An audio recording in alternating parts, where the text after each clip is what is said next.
اس تختی میں جو ہے نا تختی نمبر 5 تنوین میں غنہ آنی کی مشق ہے. ہاں شروع کریں. تختی نمبر 5 میں غنہ آنی کی مشق کروائی جائے, نہ کہ زمانی کی, نہ کہ اخفا کی.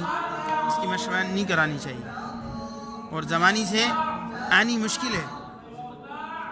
اور اگر کوئی غنہ زمانی کی مشق کرواتے ہیں, میم دو زبر من, میم دو زیر مین, یا میم دو زبر من, میم دو زیر میاں, تو یہ بات علم تجوید کے قانون کے خلاف ہے. یہ بات سمجھیں, ٹھیک ہے. یہ بات جو ہے علم تجوید کے قانون کے خلاف ہے. یہاں پر غنہ کرنا, اخفا کرنا, کیونکہ دو زبر ہیں, دو زیر ہیں, تو یہاں غنہ آنی ہوگا. ٹھیک ہے. دو زیر, دو زبر, دو زیر, دو پیش, نون کے قائم مقام ہوتی ہے. تنوین نون کے قائم مقام ہوتی ہے. اور یہاں پر غنہ آنی کرنا صفات لازمہ میں ہے. ٹھیک ہے. رہی یہ بات کہ پھر یہ زمانی ہم جو ہے نا کیوں کروایا جاتا ہے زمانی, ٹھیک ہے, اخفا کیوں کراتے ہیں, تو یہ بات صحیح نہیں ہے. یہاں اخفا اگر کرا رہے ہیں اور غنہ کروا رہے ہیں تو علم تجوید کے قانون کے خلاف ہے. کیوں ہے؟ یہ تختی جو ہے مفردات کی ہے, مرکبات کی نہیں ہے. غنہ زمانی ہمیشہ مرکبات میں ہوتا ہے, مفردات میں نہیں ہوتا. ٹھیک ہے. آگے مصنف رحمہ اللہ ایک اور دلیل ہے, بہت قیمتی ہے.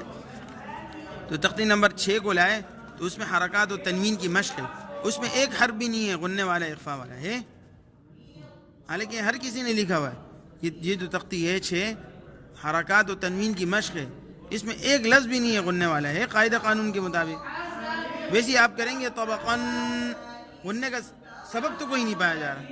ہاں غنہ آنی کا ضرور ہے, ہر لفظ میں غنہ آنی کی مشق.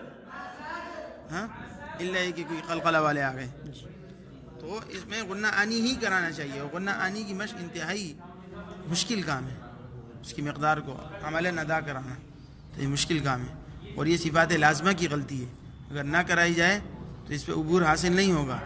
یہ صفات لازمہ ہر وقت موجود ہے بس. ٹھیک ہے. شروع کرتے ہیں.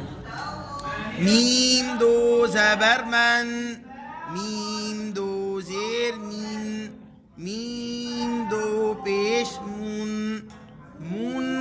اب پیچھے جانا ہے. شروع میں تو ہم نے دو پیش پہ ہونٹ گول کریں گے. جب غنہ آنی کی باری آئے گی تو ہمارے ہونٹ سیدھے ہو جائیں.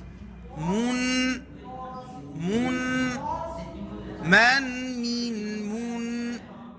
آگے رواں. بن, بین, بون. واو میں تینوں حالتوں میں ہونٹ گول ہوں. ون, وین, وون. فن, فین, فون. ثن, فین, فون. ذن, دین, دون. غن, ضین, ضون. زن, زین, زون. سن, سین, سن. بصاد غد آگے اس میں قلقلہ کرنا چاہیے ہجوں میں بھی. صاد دو زبر صن, صاد دو زیر صین, صاد دو پیش صن. پیش کے بعد زیر کے بعد اہتمام سے ہم پورا صن نکالیں.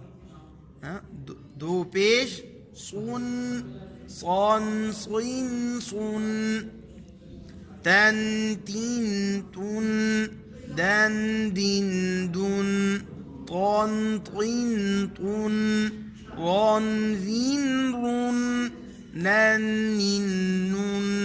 لن, لین, لن. غاد دو زبر غن, غاد دو زیر غین, غاد دو پیش غن, غن, غین, غن. ین, ین, یون. شن, شین, شن. جن, جین, جون.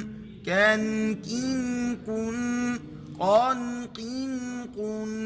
خن, خین, خن. غن, غین, غن.